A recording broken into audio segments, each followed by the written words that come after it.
नमस्कार, आप देख रहे हैं तेज इंडिया लाइव न्यूज और मैं हूं आपके साथ रजत। आइए दिखाते हैं दिन भर की कुछ खास छोटी और बड़ी खबरें।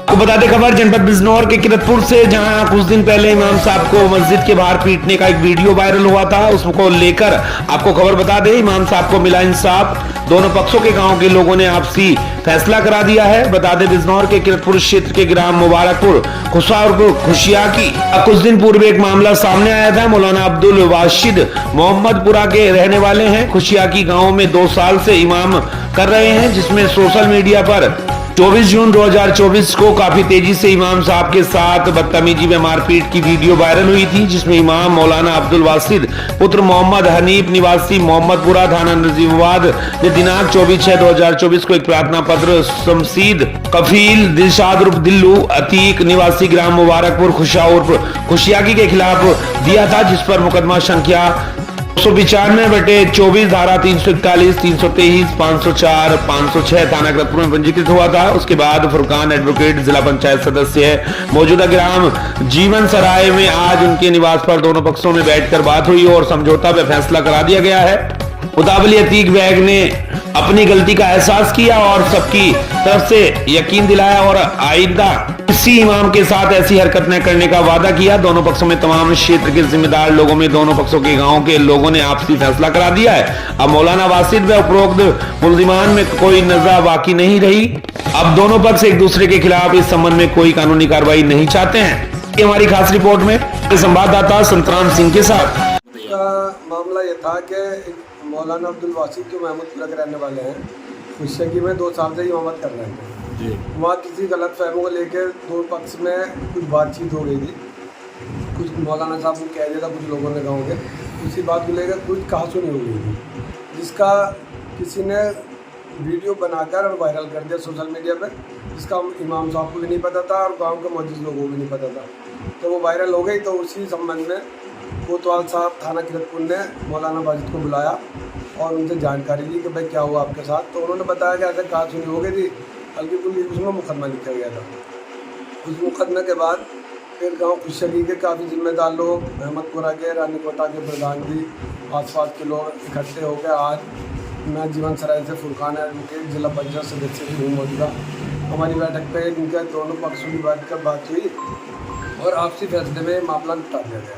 बस जो मामला हुआ था वह गलत फहमी थी, की तरफ से भी गलत फहमियाँ थी, वो अल्हम्दुलिल्लाह दूर हो गई है। आपस में ताल्लुकात बहाल हो गए। अल्हम्दुलिल्लाह कोई मामला नहीं है, सब ठीक हो गया। ठीक।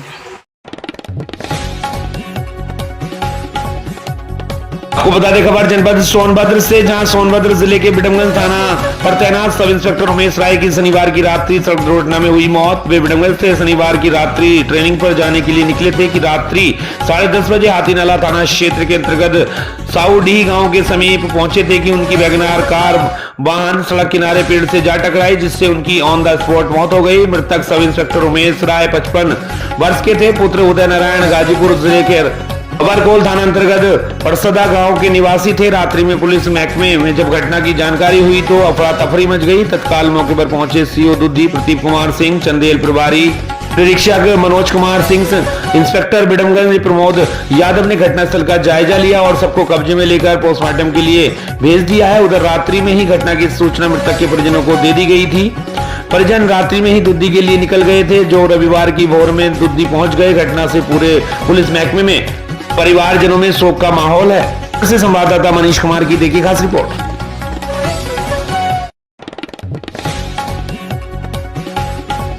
बता दें खबर उत्तर प्रदेश के जनपद कुशीनगर से, जहां कुशीनगर के पटरोना क्षेत्र के सुखुपुरा गांव के सामने मुख्य पश्चिमी बड़ी गंडक नहर में रविवार को एक अज्ञात युवती का शव मिला। आपको बता दें मौके पर जुटे लोगों ने इसके बारे में कोतवाली पुलिस को सूचना दी। वहां पहुंची पुलिस सबको बाहर निकलवाई और पोस्टमार्टम के लिए भिजवा दिया है। सबकी शिनाख्त नहीं हो पाई है। रविवार को कोतवाली पटरोना थाना क्षेत्र के सुखपुरा गांव के पास में गांव के कुछ बच्चे स्नान कर रहे थे। सुखपुरा गांव के पास मुख्य पश्चिमी गंडक बड़ी नहर में रेगुलेटर के में फंसा सब देख बच्चों ने शोर मचा दिया। वहां जुटे लोगों उनमें से किसी ने पुलिस को सूचना दी। वहां पर पहुंची सिंधुआ बाजार चौकी प्रभारी धीरेन्द्र कुमार राय, कांस्टेबल उमेश यादव, विवेक कुमार, हरिराम यादव ने गांव के लोगों की सहयोग से सबको पानी से बाहर निकलवाया और इसके बाद पुलिस को सबको शिनाख्त में जुट गई है। इसके बाद पोस्टमार्टम के लिए सबको भेज दिया है। नगर से संवाददाता अबुल अंसारी की देखिए खास रिपोर्ट।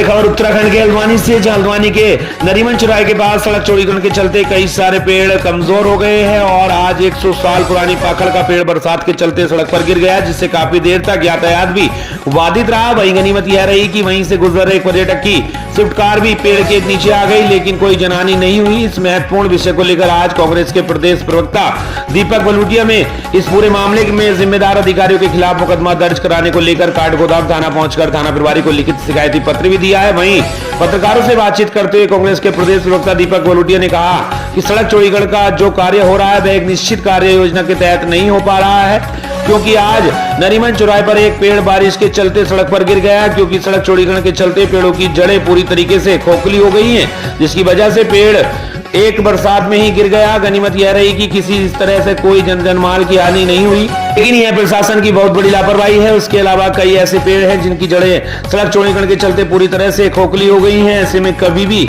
बड़ा हादसा हो सकता है, जो लोगों की जान को भी हानि पहुंचा सकता है। जो लोग भी इसके पीछे जिम्मेदार हैं उनके खिलाफ मुकदमा तत्काल दर्ज होना चाहिए, तभी जाकर इस तरह के मामले में अधिकारियों की संवेदनशीलता देखी जाएगी।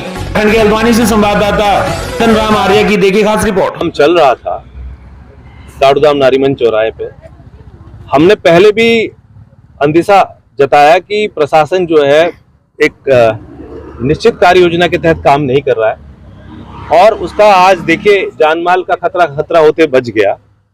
एक नारीमन चौराहे पे जो पेड़ बारिश के चलते, क्योंकि उसके चारों की जड़ खुदान कर दी गई थी, उसकी जड़ें कमजोर हो गई थी, बहुत पुराना वृक्ष था जो नैनीताल रोड पे आ गिरा और जिसकी चपेट में कार भी आई, दिल्ली पर्यटक की कार भी आई, जिसमें उसका परिवार था और उसका बच्चा भी था। और एक दुर्घटना होते होते हम ईश्वर का धन्यवाद देते हैं कि दुर्घटना होते होते बची। और इस तरह से प्रशासन ने, आप देखिए, और भी पेड़ जो नैनीताल रोड के किनारे उनकी जड़ें खोद दी हैं और जड़ें खोद दी हैं, जिस वजह से अब बरसात का मौसम भी शुरू हो गया, स्कूल भी शुरू होने वाले हैं और ये मुख्य मार्ग पूरे कुमाऊं मंडल को जोड़ता है। पर्यटक भी आते हैं जाते हैं, ये चलता हुआ रास्ता है, एक पब्लिक न्यूसेंस क्रिएट किया है। तो हम आज थाने में एफआईआर दर्ज कराने आए हैं कि जो भी संबंधित अधिकारी हैं, जो जिम्मेवार लोग हैं, जिनकी जिम्मेदारी बनती है, ये पब्लिक न्यूसेंस उन्होंने क्रिएट किया है, उनके खिलाफ मुकदमा दर्ज होना चाहिए उचित धाराओं के अंतर्गत। खबर छत्तीसगढ़ के जिला बिलासपुर से, जहां क्षत्रिय चौहान समाज का त्रिस्तरीय बैठक हुआ संपन्न। बता दें, क्षत्रिय चौहान समाज का बिलासपुर जिले के ग्राम पताईडीही त्रिस्तरीय बैठक शांतिपूर्ण ढंग से संपन्न हुआ, जिसमें प्रदेश भर के समाज के पदाधिकारी और समाज के लोग मौजूद रहे। इस दौरान समाज के लोगों को कैसे आगे बढ़ाया जाए और समाज के जरिए नशाखोरी, बेरोजगारी को कैसे मिटाया जाए, साथ ही साथ समाज के प्रतिभाशाली पढ़े लिखे बच्चों को प्रोत्साहन देकर उनका मनोबल कैसे बढ़ाया जाए, इस प्रकार से अनेक विषयों पर समाज के लोगों और पदाधिकारियों ने बैठकर विशेष चर्चा की। बिलासपुर से हमारे संवाददाता लक्ष्मीप्रीति सोनी की देखी खास रिपोर्ट।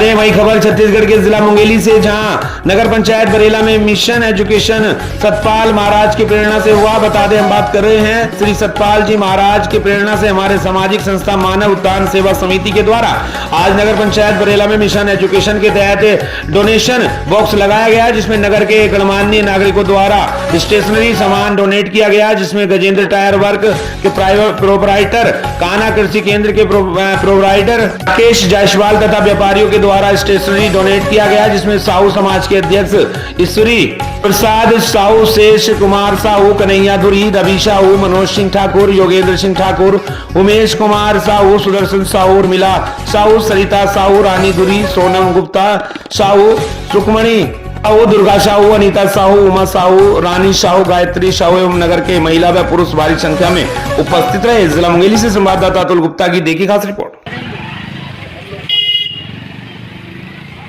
मानव खाल सेवा समिति और मानव खाल सेवा समिति मिशन एजुकेशन चला रहा है।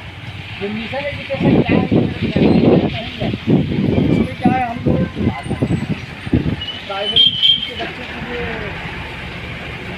काफ़ी कथा करते हैं बड़े बड़े स्कूल में, जैसे कोई कॉलेज है, कोई तहसील है, नगर पंचायत है, वहाँ पर सर्कुलेशन बॉक्स लगाते हैं और वहाँ जो भी डोनेट करते हैं उसको हम लोग बाहर जहाँ पर शिक्षा का अभाव है, गरीब छात्र हैं, वहाँ लेकर विगत कितने दिनों से ये कार्यक्रम मिशन में आप एजुकेशन चलाते होंगे आप लोग? ये हमारे श्रद्धेय महाराज जी इसको 2014 से प्रारंभ किया है और ये हमारे छत्तीसगढ़ में ही नहीं बल्कि पूरे विश्व में चलाते हैं।